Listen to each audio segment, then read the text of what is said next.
Hello and welcome to The Actor and the Engineer. My name is Paul James. I am the actor. My name is Josh Knapp. I'm the broadcast engineer. How you doing, Josh? Happy New Year. Happy New Year. It's been a while, but It's I been a think minute. that we've both been very productive in our media and non-media things. Today we're going to talk about Nosferatu, Robert Eggers' version of the Dracula story, couched in his inspiration and love of the 1922 F.W. Murnau film.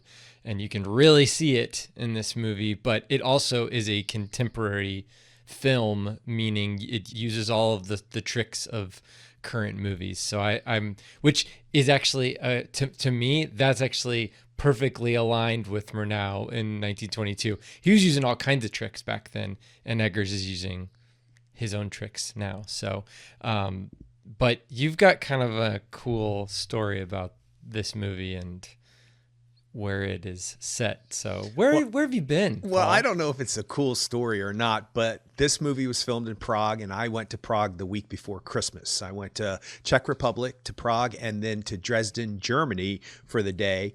I went to a Christmas market in Dresden, Germany. I am all about the Christmas, and it is spectacular over there. It is different. It's darker. Much more Krampus than Santa. I saw 3 artificial trees the whole entire time I was there, and I was looking for them. They have real tapered candles lit in restaurant windows. Mind blown. Like, it seems like such a simple thing, but it was mind blowing to me. So the trip was amazing. That said, when you said they filmed it in Prague, I was like, yeah, I get it. It's brooding and dark, and the architecture is amazing, and it's like a land lost in time. And when I went to saw the film, I didn't recognize anything because I think a lot of it is obviously CGI'd and obviously some sets and stuff like that. Maybe they filmed it there because it was less expensive. Maybe they filmed it there for ambiance or mood. They film a lot of movies in Prague, but yeah, especially if they're European based. I mean, it's used a lot, but it's a huge city, 1.5 million people. So I was like, I can handle that. But with the tourist and the people coming in and that kind of stuff, and it's a spread out city. So it did seem like there were a lot of people there. But the interesting thing is, and the reason why I even bring it up for the podcast, other than the fact that this film was shot in Prague, is that I got sick when I was there. The second night I was there, I got some kind of stomach thing, and I was having strange, dark, hallucinogenic dreams. No. Yes. So when I went and saw this, when I came back, I was like, yes, it sounds funny to say, but this is the honest truth, because I was not in a good frame of mind. It did influence the trip on some level. Now that I'm 3 weeks away from it and I feel better and I've recovered, I see pictures, and I've sent out pictures on Facebook, and there's a thing I just sent out on Facebook of this crowd. I'd say probably about 25 people who gathered around all of these candles on the side of the street, just on the side of the street, facing away from the street, and just started singing the most beautiful song. I don't know what it was because I don't speak Czech, but it was beautiful. And they just, I think maybe they planned it maybe for a Christmas thing, but it was stunning and it was beautiful. So I appreciate the trip I went on, but I'll tell you this really quick. Wednesday, I woke up and I was not feeling well. So I went out and did the 2 or 3 things I had scheduled. Then I came back to the hotel, slept for 45 minutes, got back up, because you don't want to waste your time when you're in another country. And somewhere in that going out and coming back, I had a dream that was so real, and it wasn't creepy or scary. Margaret Thatcher was the Queen of England, and she was dressed in a 70s bright blue jumpsuit, kind of the color of your shirt right now. And she came across the pond, because that's what they called it in my dream, to come and fire me from Marco's Pizza where I work. And I woke up and I was like, oh my gosh, I don't have a job. This is Christmas. What am I doing? That's how weird the dreams were. So when I saw this movie, I thought, okay, so the Depp daughter, Lily Rose Depp. Yes, Lily Rose Depp. Yeah. I get where you're coming from. I'm sure it's not Nosferatu coming to me, but it was a very strange and interesting frame of mind to be in a country that does not primarily speak English, which I overestimated my ability to just adapt. Interesting. Everybody's so you did like, have to deal with, yeah, I don't understand you. You don't understand me. We got to get this worked out. yeah. And I'll tell you one really quick story. So I went into McDonald's just to see. I don't really eat fast food a whole lot. I mean, I'm not opposed to it, but I just don't, it's not part of my life per se. But I went in there just to see the differences because, there's always these differences. And there was a hamburger, a Royale with cheese, by the way. And I laughed about that. I think I took a picture of that. And modern McDonald's, LED screens that change all the time. You can go to the LED screen and order and so forth and so on. They had a burger that had it looked like a mozzarella stick, but it was a flat cheese breaded cheese patty? Yeah, a fried cheese patty on top of the burger. And I was like, well, if I'm going to eat anything at McDonald's, I'm eating that. And they had some kind of tangy mayonnaise that was delicious. So I went to the kiosk and I was like, I can tell what small, medium, and large is. And I was like, oh no. So I went to the guy at the counter and I was a little embarrassed to go, do you speak English? Because I felt like I didn't want to insult anybody. Why are you coming to our country and not being able to speak? So I had a Google Translate. I could say thank you and please on it and stuff like that. But a lot of times that gets things wrong. So I was very cautious about what I said. So I was like, you speak English? He goes, little. And he starts pointing and I start pointing, but the menu keeps flipping, changing. So I was like, wait, that. And he was like, and he said something like meal, like the whole thing in Czech. And I just said yes, because all I wanted was the burger and a cup of water, but I got a soda and fries and I'm fine. Wow. No, the fries there probably tasted exactly the same as the fries do here. There were subtle differences. They were they were lighter tasting to me. The sweets were not as sweet. I even tried some chips in a little grocery store just to see if they tasted differently. Doritos, I think I had, and they did taste differently, lighter flavored. So anyway, back to why we're here today. It was neat to know that the movie we are talking about tonight I've actually walked in that country. That's a neat thing. That is really cool. Yeah. I'm sure you ran into that, like living out in LA and seeing famous, areas from movies that in the past, like just driving by a New York location too. From, that's true. Yeah, I've been in the park where on the waterfront where they go on the swing and he drops and where she drops the glove and he picks it up. Yeah. And then the scene where you see her running down the dock is filmed right over the edge there. And the church that they filmed the outside of the church. It was crazy. I was like, whoa, this is crazy. That is cool. Yeah. But now it's too bad that you didn't get to like see the movie and then try to like match up the locations. But I guess you're right. You got the feel for that area and then you can see why they chose the exteriors for that. So it's less expensive to one steeple, and it was in 2 or 3 shots in the Nosferatu that sort of looked familiar, but nothing else did. The streets didn't look the same and stuff like that. Well, so I did go back and I watched Nosferatu, the 1922 movie, for the first time, and then I got most of the way through the Werner Herzog version of Nosferatu. Have you had any experience with either of those movies? No, I of course know the famous scene where he's walking down or walking up the stairs. And it's the one scene. Watching all of Nosferatu, like that's the only, there's 2 scenes. It's him coming up out of the coffin and then it's him creeping on the woman. And that's like right at the end of the movie, which after seeing this movie, the scene that it is. But this movie does use a lot of foreshadowing and a lot more tricks as far as storytelling is concerned than the Murnau one. But still, it's the same story. And even the Werner Herzog Nosferatu is the same story, even though he uses the Bram Stoker names, Jonathan Harker, and instead of like Ellen, I guess, in this one, Ellen Hutter, and Thomas Hutter are in this one, but there's a whole story about like why Murnau, or why the producer of the film changed all the names, because they didn't have the rights to Bram Stoker's Dracula, and they ended up having to supposedly they were supposed to destroy all of the copies of that movie after it had come out, but of course there were versions that survived, and that's why we can watch it today.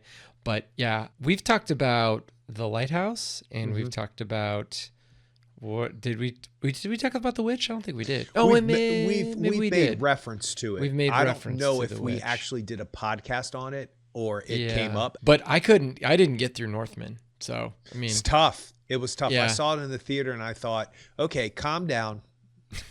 Okay, we get it. It's Hamlet. Yeah. We got it. We know the story. Okay, yeah, she's Gertrude. I wasn't expecting Nicole Kidman, but it's brutal and it's tough and it's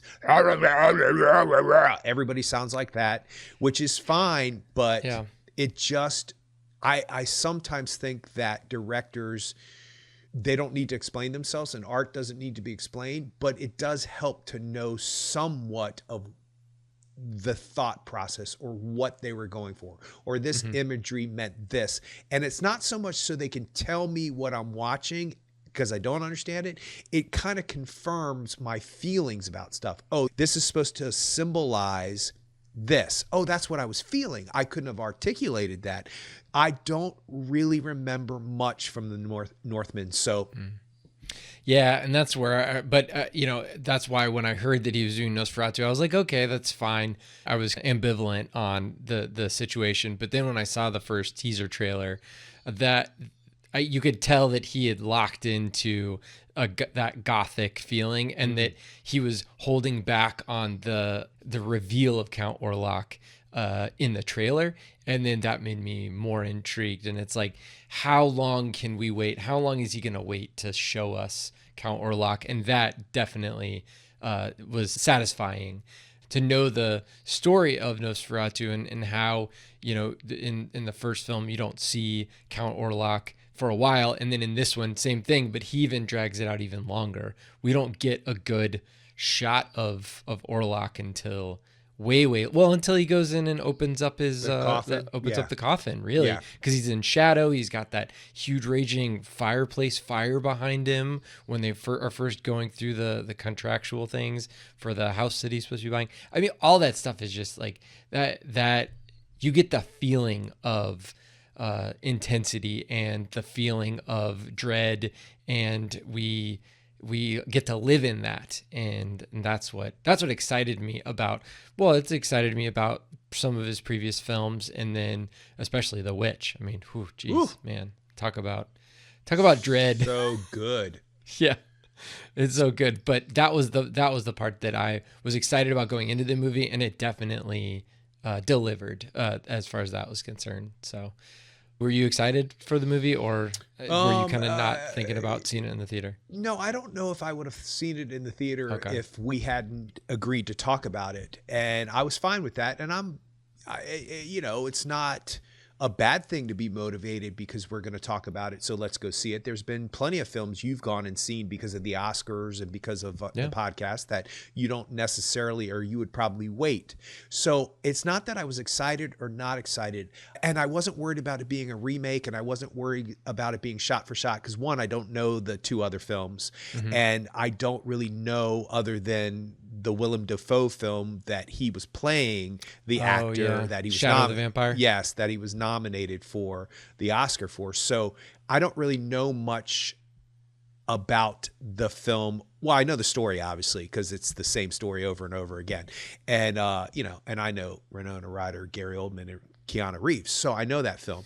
So it's not that I was excited or not looking forward to it. But once I got there, and the first, I'd say 25 minutes of this film, if I was 10 years old, I would have been deathly frightened. There is an ominous, scary, horror feeling brooding the whole first 25 minutes of the film. And it does maintain itself later on. It just starts to overstay its welcome for me a little bit later on, and that's for a couple of particular reasons. Nothing bad or good, just my ability to absorb things for 2.5 hours or however long it is. And I thought Lily Rose Depp was just engaged, and that undulating horrific exorcism thing she does down by the river and the beginning of the film is horrifying. And I was like, she's playing it perfectly. It looks like you're confused. Like, is this ecstasy? Is it sexual? Is it a manipulation of her body by somebody else? Is this torture? What is this? And all of those feelings had me going, whoa, for a long period of time in the beginning of the film.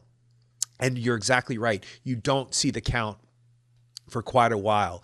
And the actors pull it off. Nicholas Hoult in the beginning of the film pulls it off. You can feel, even though you don't quite understand the length of time he's traveled, because that's a little hard to follow.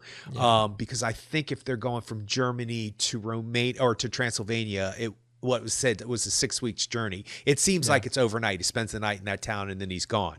The first thing that I noticed though was the cinematography. How did they get it so dark, but you're able to see everything you need to see, like the side of his eye, and in particular that scene in the village where he witnesses the killing of the vampire. And then he wakes up and you're not sure if that was a dream, which was not helpful to me, by the way, because I was like, okay, yeah, you're in Prague, dude. It's the dreams. Don't believe everything you see. Anyway, so when he wakes up, the shot is from his feet forward. And at first, you don't notice that his feet have mud and crud and sticks all over it. But because it's dark, even though it's the day, it's dark. But you're able to focus right at the right moment to understand that he realizes, oh, wait, this can't be a dream because look at my feet. And then he cuts away. And that kind of stuff was intriguing. The scene that you just talked about, the fireplace, where he first meets the Count, how it's shot it's so interesting. Is he going fast? Is Nicholas Hoult slowed down because he's hallucinating? What's happening there? So when he goes from behind him to sitting to all, it's supposed to be he's going fast because he's a vampire, but you're not sure. Is he hallucinating? Is Nicholas Hoult, is he really there? What's happening here? And it's very dark, and he has that bright fireplace behind him, so it's even darker. But you can see the crinkling of the paper when he picks it up, and you can see the edges of the paper. So the cinematography blew me away, and the editing blew me away.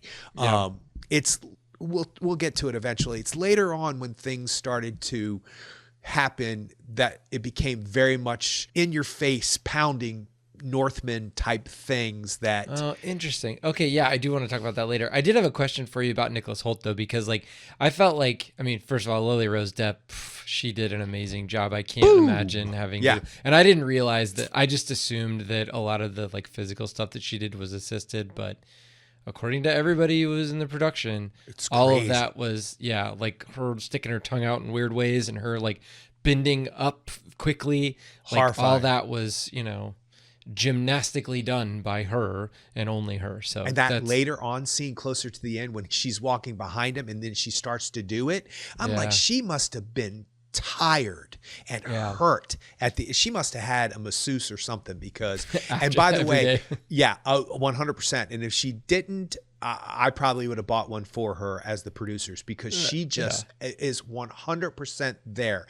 And I have to say that I was watching her knowing who her dad was, but I was also watching, she was powerful. This is just a fleeting split second thought that I had.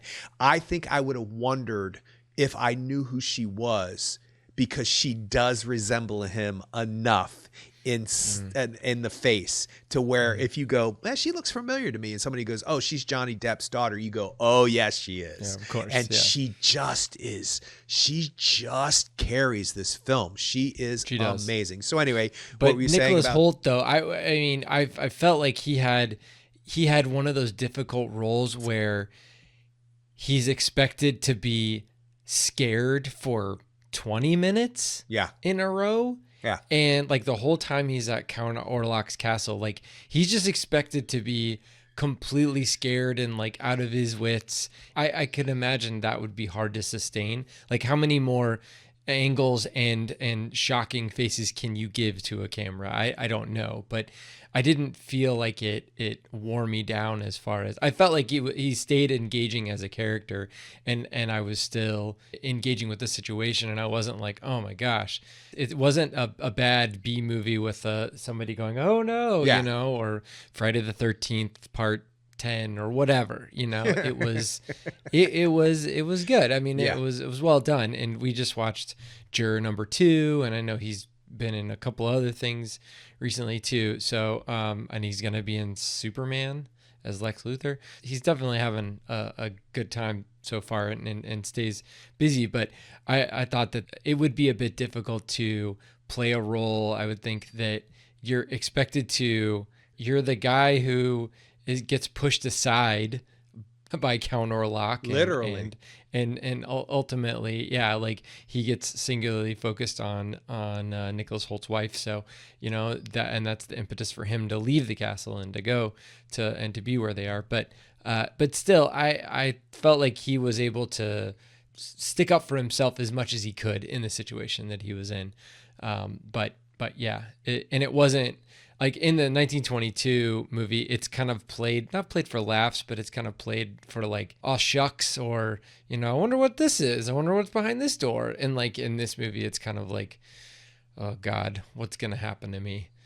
Why is this wolfhound coming at me with this cloaked guy? Yeah, that was crazy, that carriage thing, and then how the camera flipped over top of it. You weren't sure what was happening, and then all of a sudden you're like, wait, what? That's just kind of happened. That's kind of an homage to the 1922 version, where they kind of like speed up the film, and it's like, this is way too quick for this to be real, but he kind of did a similar thing. It's unsettling. That's what it comes down to. It's an unnatural camera move. Yeah. But it allows the audience to feel that way, and it gives them a reason to feel that way, not only because of the situation, but because of the camera move is not real. That's not how real life is. Right. And now we're thrown into that. Well, you're thrown off because you're not sure what's real and what's not. And that's what he's going through, because I think when he crosses that rope bridge thing that has the crosses and all that other stuff on, I caught myself going, nope, don't do it. No, this is the point in the movie why everybody is going to make fun of you, because you know exactly what's happening to you. You're denying it. Don't go. What are you going to do? Look at that rickety ass thing. What are you going to do? Yeah. And then he starts to cross over it. And luckily he cuts, because I think he's smart enough to know that the audience is wondering how he's going to get across that. It doesn't matter. Yeah, it's unimportant why he does it.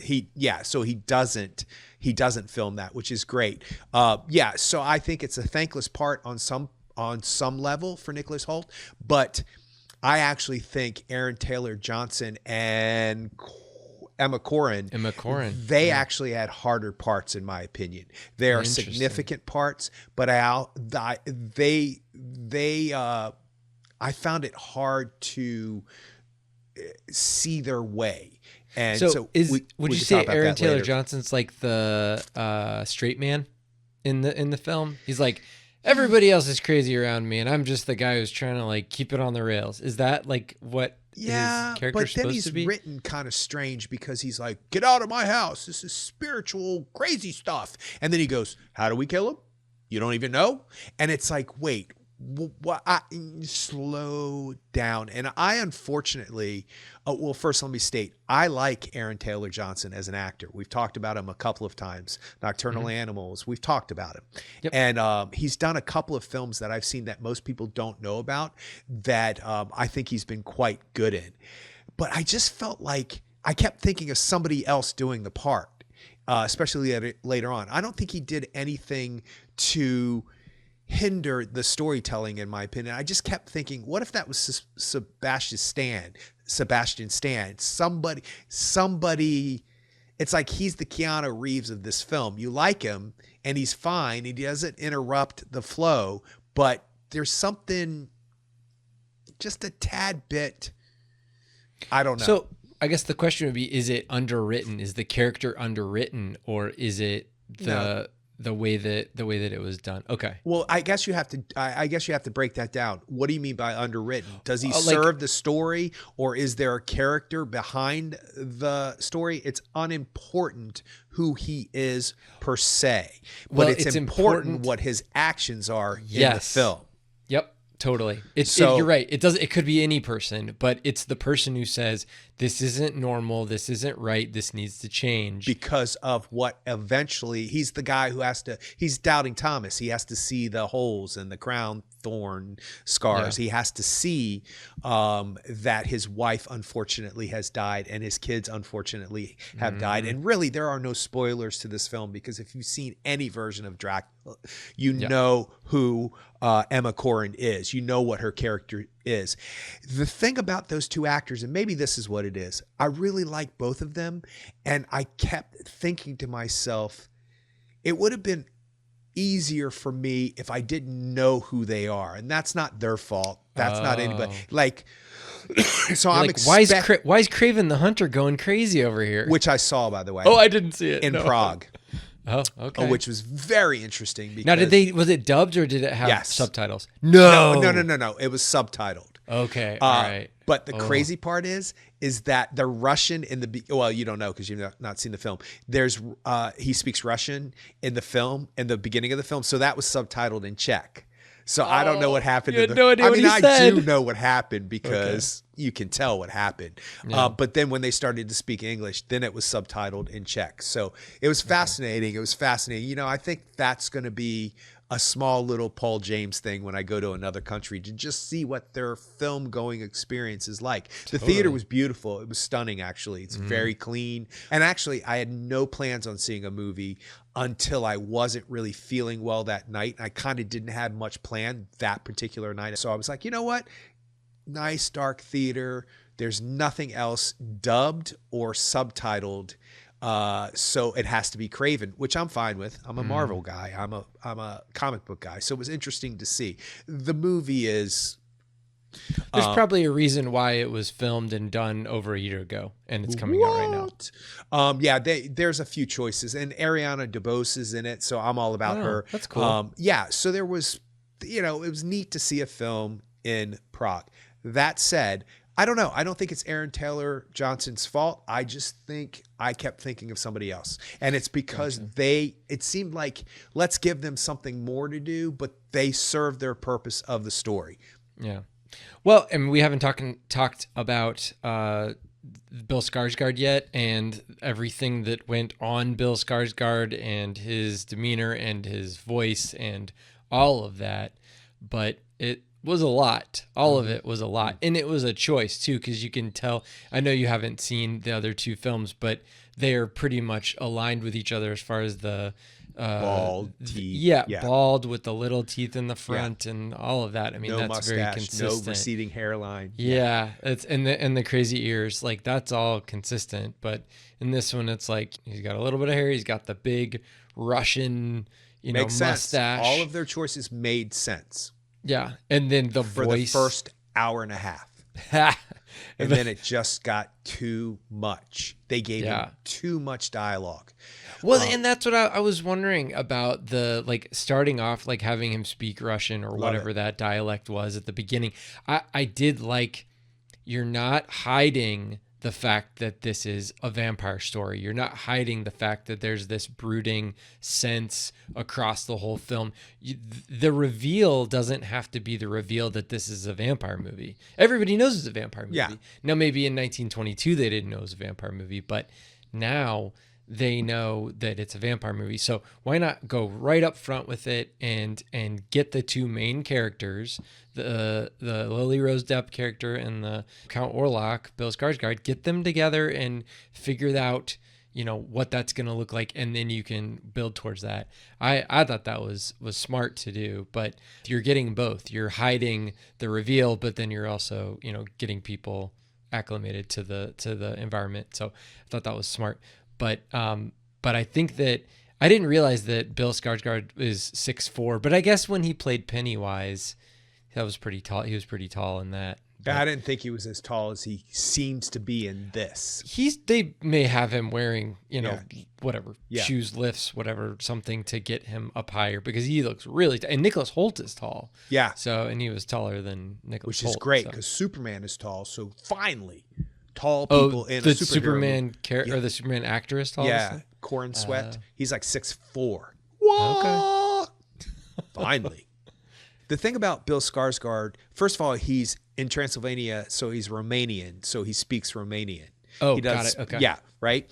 And I loved that. I loved that thing he was doing and the things he was doing. I loved it. It was so exaggerated and so creepy, and I hate demonic voices, and I hate whispering evil voices, so it really started to affect me in I wouldn't say a good way, because I was looking around going, please don't anybody jump at me because I'm going to freak out and be that guy in the theater, right? And the crowd was quiet during this film. There were some kids in the back who started yapping about a half an hour before the film ended, because I think they were uncertain what this film was, and then when they figured it out, they were less engaged. So I just moved down. I went to the bathroom, then came back and moved down, and there was a wall. I couldn't hear him anymore. Anyway, so I loved everything Bill Skarsgård did. I liked his physical. I liked the ideas that I'm sure he had some say in what he was going to look like. I liked that they opened the coffin and he was decaying. I've never seen that take on a vampire. I thought they were going to make him pretty at some point, and he was going to be like the Beauty and the Beast, like Bram Bram Stoker's Dracula. Yeah, exactly. Coppola movie. Yeah. I'm glad they didn't. And I just thought the mustache, which had been sort of a complaint for some people, was a great idea, because you knew, and the coat that he was wearing, you knew exactly the part of the world that he came from, or at least you had an idea. You might think he's Russian. You might think he's somewhere in Western Europe. You might not know, or Eastern Western Europe, depending on where we're talking about. But it was a very distinct, specific look, and I loved that for about an hour and a half. And then they did that Dark Knight thing, where in Dark Knight Rises, Batman speaks a lot. And that voice is good in snippets, but then when he has to have dialogue and he has to say things, it starts to become exaggerated, to which it is in this, and it is in The Dark Knight. It's an exaggerated voice for obvious reasons.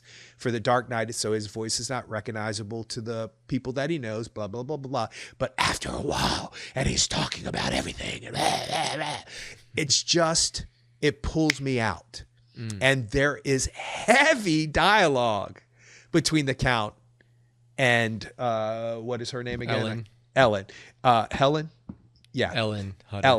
Ellen and Count Orlok. There's heavy dialogue at the end of the film, and it just pulled me out. That's interesting. It's hard because she's essentially stalling. Yeah, absolutely. She's stalling until daylight. But it all happens before that too. Yeah. That whole scene when he goes into her room and the hand goes across the thing. I was wondering if they were going to do that. I was wondering if he was going to fly. Yeah. And there was a little bit of a snicker in the audience, because I don't think they understand the reverence that Eggers was paying homage to this idea. Yeah. And so I think people were a little uncomfortable about how fakish it looked, but that was also purposeful. Well, I think it's earnest, and nowadays, absolutely, in the cynical world we live in, I am a part of that sometimes too, but in the cynical world we live in, earnestness is not tolerated. Yeah, you got a point. Good way to put that. That's a very good way to put that. And then she saves it at the end of the film. You know what she's doing from the moment he comes in. Well, but she has that great scene before that where he comes to her and she's like, I don't want to deal with you. Go away, blah, blah, blah, blah, blah. It was nice to see that that's how the character was written. It gave the character a different level. There were different colors she could play. There were different things that you could understand about her. Because at first you're like, wait, are they trying to say she's causing this guy to be abusive to her? Because basically he says, I'm going to do all this bad thing. You have 3 nights and then you got to accept that this is the way that it's going to be. And then he says to her on that final night, have you come to this freely? And she says, yes. And I'm like, well, dude, wait, there's no way she came to this freely. But that scene when she's going off on him, she's so good and she's so engaged and she's that last stitch effort to scream out to say, don't do this to me because I'm a good person. Why are you doing this to me? And I love the fact that Willem Dafoe's character, who comes way too late in the movie, by the way, he needs to come in about 15, 20 minutes before because his wackiness evens everything out at that point. He's really the only comedy in the movie. Yeah, There's Renfield, which we haven't talked about, but he's not called Renfield, is he? Yeah, no, it's what's his name? Knock is the proprietor of the real estate place, right? The boss of Nicholas Hoult, right? But yeah, Renfield. He's the Renfield character. Wasn't Nicholas Hoult in a vampire movie with Nicolas Cage? Renfield. He played Renfield. Okay, that's what I thought. I thought about that during the film too, just for a split second. Yeah, there's nothing presented from Knox or Renfield or whoever you want to call that character that is different than anything else I've ever seen. Especially the writing on the wall, the blood / feces stained walls, the rats, the eating of the animals, the biting of the bird. None of it was anything that I had seen before. That said, it was well executed and I had no problems with it. You need that character. And the character escapes.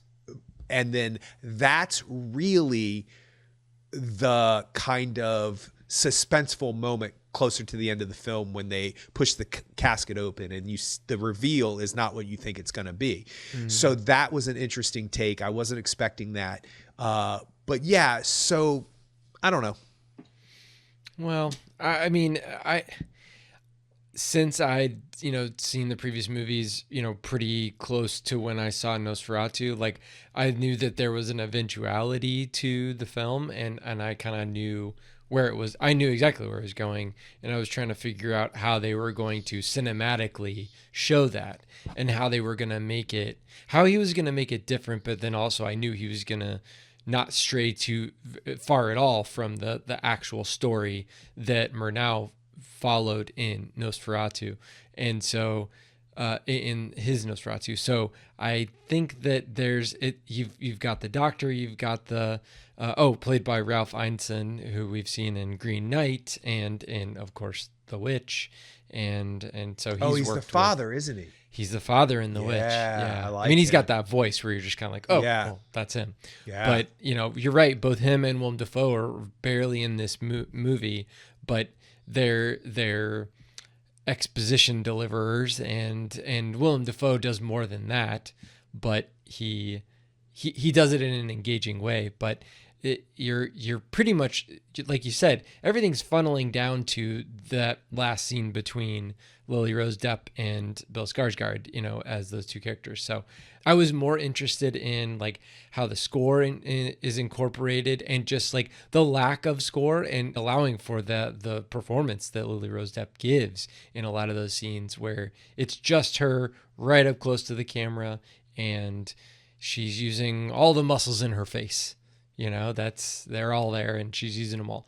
So that was what I was trying to figure out, is how can you be such a fanboy of this previous movie, but then also put your stamp on it? And I think Robert Eggers did a good job. And that's the other thing, I've listened to some of his interviews and he's like, I saw this movie when I was 8 years old and it's been my favorite movie ever since. And I've always wanted to make a movie of this. And it's like, they've been trying to make this movie for 10 years. Him and Christopher Columbus, Chris Columbus, the guy who directed Home Alone and I know who the first Harry Potter. I mean, it's just, that's the juxtaposition that they give, is that, it's like, this is the guy who's been producing and helping out Eggers with his movies without, trying to like whitewash it or anything, without trying to make it more palatable. Although I think that they were trying to probably do that with The Northman, but ultimately it's got to be kind of a daunting task to make a movie like this. It's his favorite thing, and so now he's trying to make it his own. So I don't know. And I think he did. I don't know the difference, obviously, because I haven't seen it, and I will go back and see the original version, because it's just one of those things. If you like film, you should have seen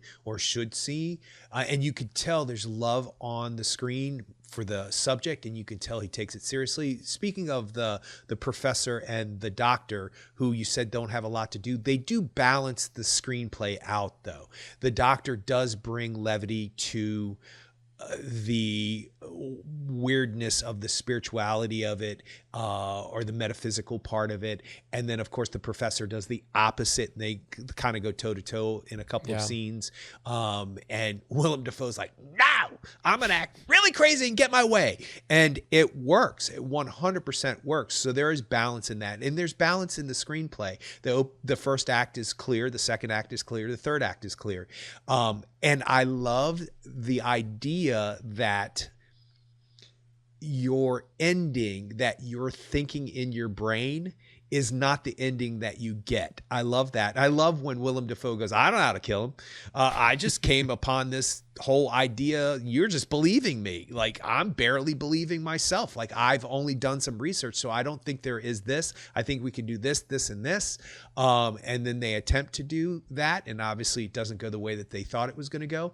And I loved, it's almost anticlimactic, but in a really powerful way, because her sacrifice, obviously, and there's, he says it has saved us all from this plague, is basically what he says.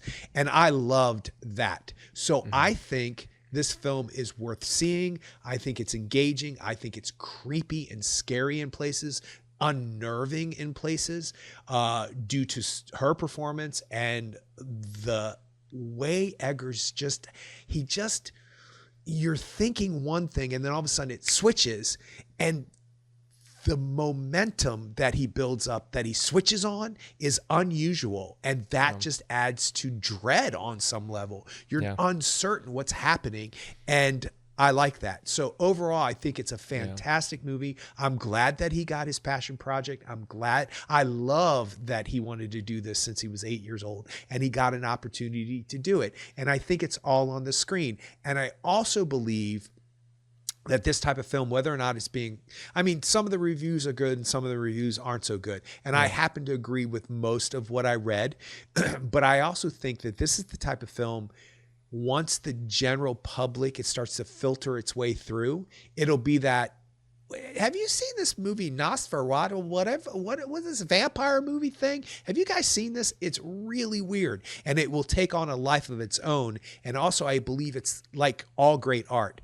Over time, it will be appreciated differently. And when I watch it a second or third time, probably years from now at this point, it will have grown in quality for me, because it just has that feeling. There are things about it that I was like, well, I don't understand that choice, but they're few and far in between. So overall, it was an experience. Yeah. That's what you want. You brought up the editing a little earlier on, and I think that you're right. That's how Eggers is able to set up these situations. And when you were talking about the bridge, it's like, you cut away from things that the audience doesn't need explained or the audience doesn't need to be shown. You're picking those, especially in a movie like this, where it's all about the feeling of the situation in that exact moment. Like, you're trying to sustain that feeling throughout a whole movie, and then you're trying to give a payoff at the end, which I think he does a great job at that. But it's all due to, it's all due to the editing, but the editing kind of,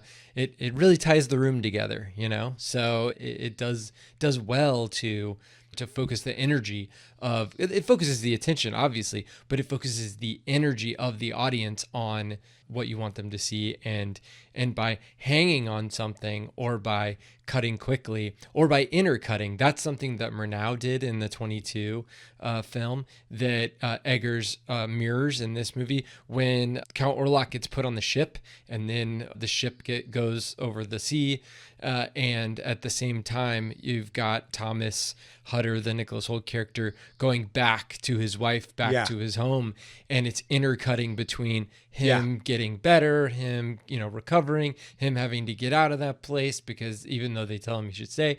And then also, I mean, it's that all of that is right from the 1922 film where it intercuts him on his journey back to the house and Count Orlok on his journey to town from a different direction using the ship. But yeah, and that Which was doesn't technically make much sense, to be honest. No, with you. well, I mean, as far as the amount of time is concerned, I'm telling you, why did they need to go onto the water?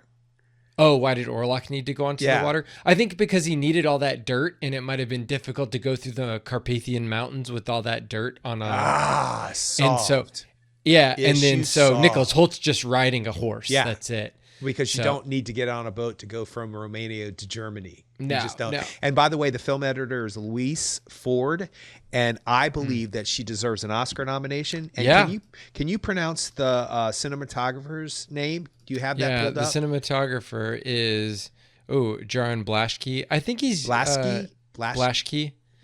Yeah, I think he's worked with him the whole time. I think they've known each other for a while.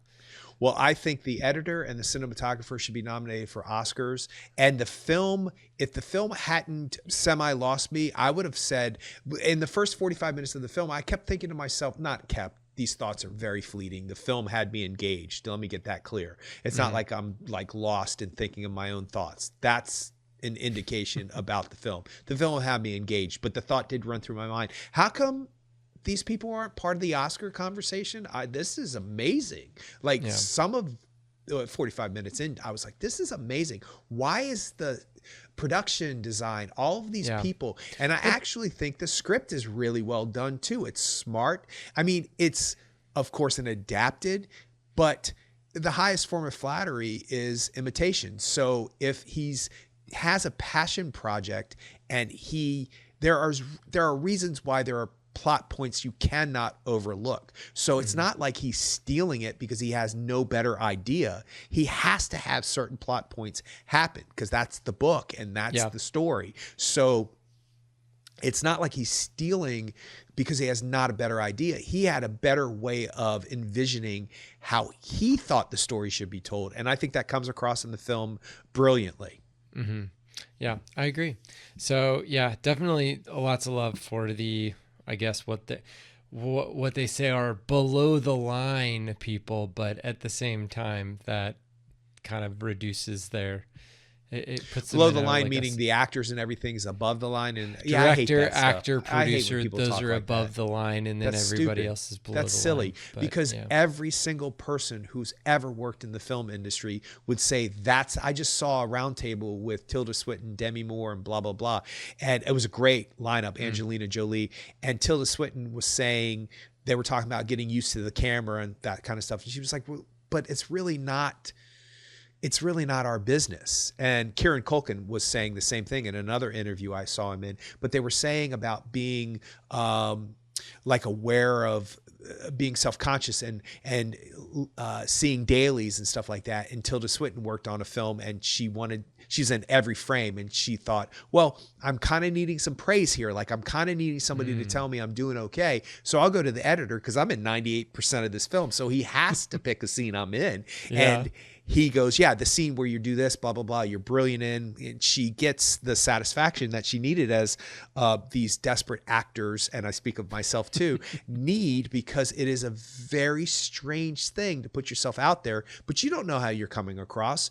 But she was saying it doesn't matter because with the makeup and the cinematography and the film editing, really, we're kind of a prop on some level. Yes, we have to do certain things and we have to emote and we have to be engaged and we have to know what we think the character will do and we have to do it. But all of the other things that come into play are not in our control, one. And two, they all make us look better. So we really can't be that insecure about, well, what about my performance? What about this? You're not responsible. All you are is responsible for learning the lines, knowing your character, that kind of stuff. And I thought that was a really interesting take. So back to the above and below the line, I hate stuff like that because every single person who has ever acted in anything will say that lighting cue is what made that scene look great. That direction is what made me do this. Yes, I said this, and this way, but without this, and that's everything other than the acting. So there should be no above the line or below the line. It's an entertainment show syndrome that the Oscars fall into. If the Oscars were just not filmed and just in a little cafeteria somewhere and they just gave out the awards, there would never be talk like that. But you know, the pretty people and the people that we watch on screen is all we know. So I get it, but still, and you're right. People who are floating above the line in this film need to be recognized. Yeah. Definitely. And that's the other thing is that like a single actor a single person cannot save a whole movie.